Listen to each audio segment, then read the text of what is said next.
Let's go, baby! Yeah, USC did, and we finally went out there and we did what we had to do, and we are setting ourselves up to finally make it to the college football playoffs. All my USC Trojan fans, leave this video a like and hit that subscribe button. Big time win. Today we're going to be going over possibly the best game of the college football season so far with the USC Trojans going up against UCLA last night. We're about to get into it because this was a game. To start it off, this was a battle of the quarterbacks. Both Caleb Williams and Dorian Thompson-Robinson both put on outstanding performances to, well, obviously Caleb Williams led his team to victory, but hey, for how just much pain Dorian Thompson-Robinson persevered through, he showed a lot of grit, a lot of heart out there. I know it's tough for your last season to have to lose to USC, and this is, I'm actually just being, I'm gonna not be a super obnoxious USC fan. The amount of heart that he actually showed in that game to just fight through the pain and to keep UCLA in the game all the way up to the last seconds, you got to give a lot of props to Dorian Thompson-Robinson on what he just went through in that game. To jump straight into it, pretty much both of these teams were almost identically matched, except Dorian Thompson-Robinson made just too many mistakes. Now, even though Dorian Thompson-Robinson went out there and showed a ton of poise to just fight through that game, he was also a big reason why UCLA was in the trouble spots that they were in. I mean, Dorian Thompson-Robinson stat-wise was 23 of 38, throwing for 309 yards and 4 touchdowns, and also had 14 carries for 75 yards and another 2 touchdowns. Yeah, he accounted for 6 touchdowns in this game, but he also accounted for all 4 of UCLA's turnovers. He had 6 touchdowns to 4 turnovers, 3 picks and 1 fumble. It's tough because those are the type of guys that you don't want to say anything to because he did such a phenomenal job to even keep UCLA in the game, but he also was the reason why UCLA had great drives and then he would throw a pick, or the time where he fumbled. I mean, he kind of just ran right into a defender, but it's just tough because the picks that he was throwing were very, very, very bad picks. It wasn't like maybe the one towards the end of this, right before halftime, right when he threw it, it was more so of a Hail Mary shot. So I kind of understand that one, but the other 2 are really bad picks that he threw. I mean, obviously the last one being the game-winning pick that Corey Foreman made. Overall, that's been Dorian Thompson-Robinson's whole scheme.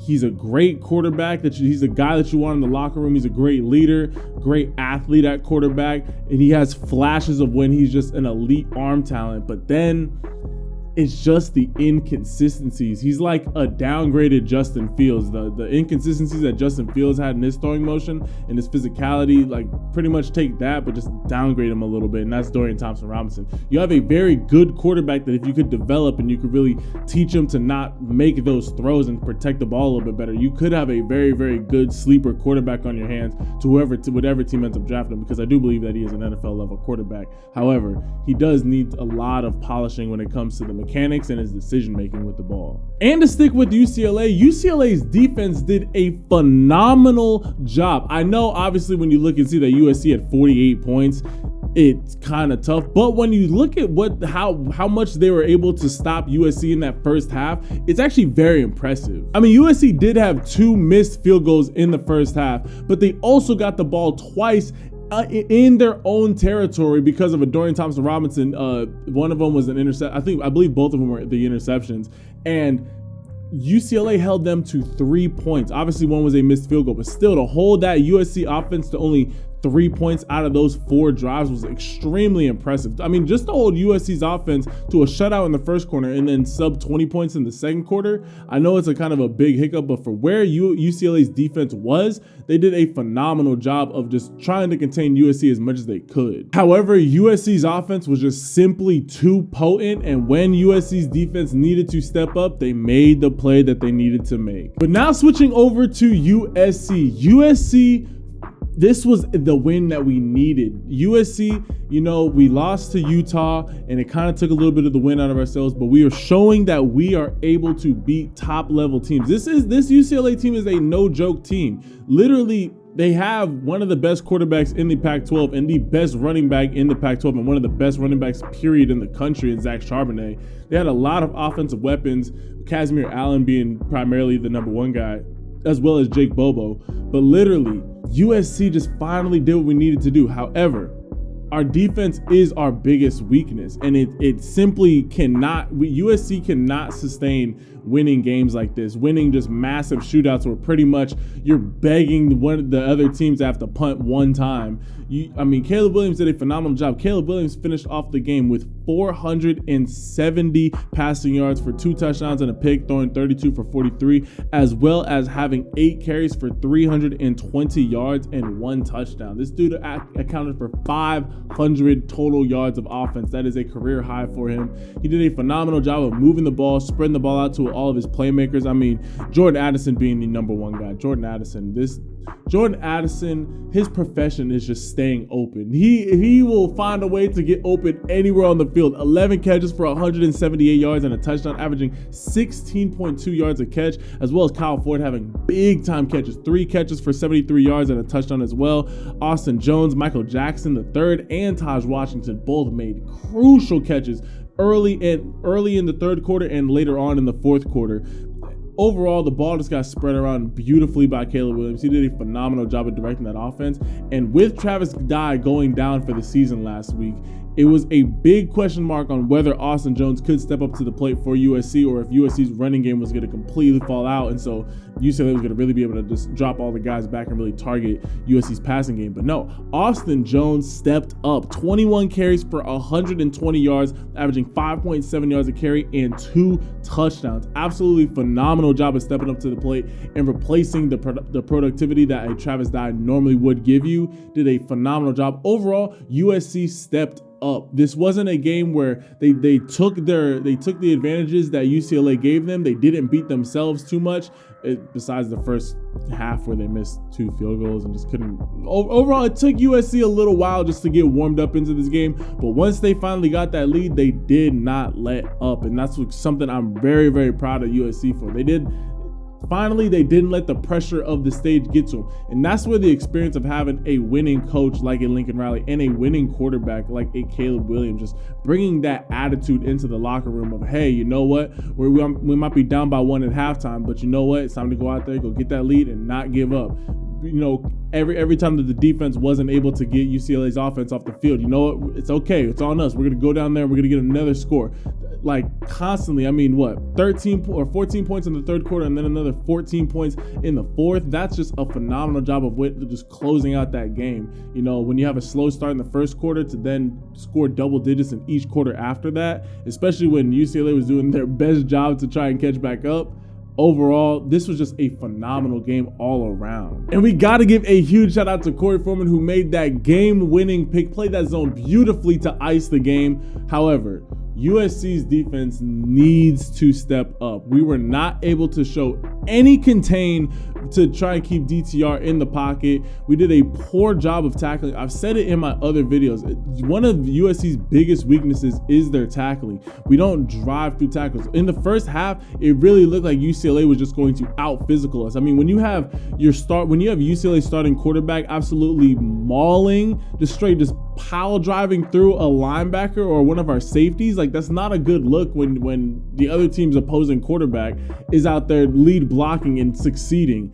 It looked like UCLA just came out with they came out with their lunch, but USC just had a bigger lunch. But USC's defense needs to do a better job of playing in the correct zones, because not the only reason UCLA did do a good job of playing this game, but the big plays that came from UCLA's offense came from USC mishaps. It wasn't from, they just out schemed it. It's always a missed tackle or missing an assignment.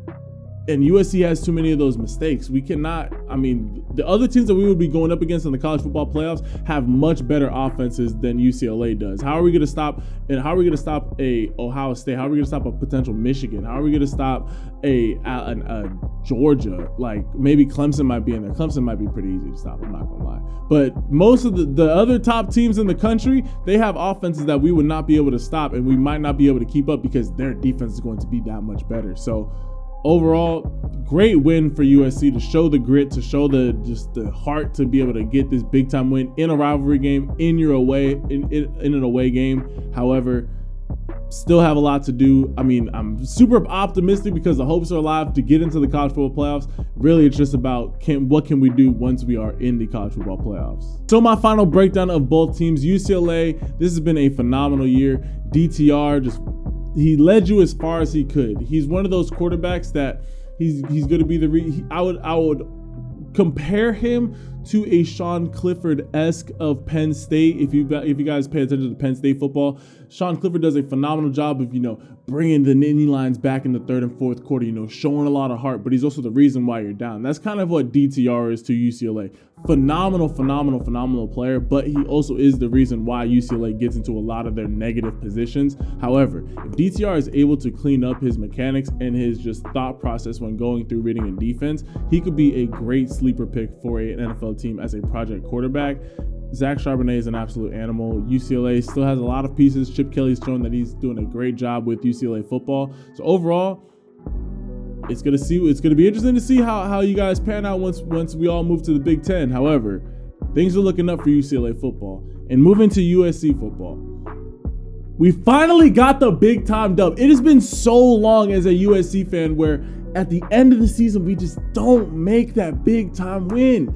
It's like to take that next step to be like, oh, okay, USC won that game and they were already good. You losing to Utah, we could come back, beat Utah or Oregon, depending on who wins tonight's game in the Pac-12 championship game, which, by the way, I'm gonna have a breakdown for that right after this video, so hit that subscribe button. You already know the drill. But we're either gonna play one of those two teams. If we play Utah, that means that we have beaten every single team that is on our schedule, and that'll be a great look to be that number 4 team, because I honestly believe it's going to be Georgia, and then it's going to be Michigan or Ohio State. Also, depending on how that game goes, they might both stay in the top 4. USC is pretty much right there. I don't want Clemson. I don't want Clemson or TCU anywhere near the college football playoffs, to keep it 100. Like, I would rather TCU and Clemson both lose so they could just completely just drop out of the top 10 so that Alabama can creep back up. I would love for it to be Alabama, USC, Michigan or Ohio State, and then Georgia, obviously. So we just got to clean up our defense. That's the number one thing. We have to spend the rest of the days that we have just studying nothing but defense. The offense has shown that it is more than fine. We need to do a better job of tightening up on the defensive side of the ball. But I want to hear from y'all. Comment down below. What are you guys' thoughts on this game? All my USC fans, leave this video a like and hit that subscribe button. It's good days in Trojanville. And all my UCLA fans, I want you guys to comment down below. What do you guys think of the future of UCLA football? And also leave this video a like and hit that subscribe button if you want me to cover more UCLA content, because obviously I'm a USC fan, so I'm not going to really want to. But if you guys show enough love, I will. I'm a fair content creator, so I will be making some stuff for you guys. But be sure to leave this video a like and comment down below and hit the subscribe button, all that fun stuff. And with all that being said, I love and appreciate all y'all, and I will catch you guys in the next video. Ciao.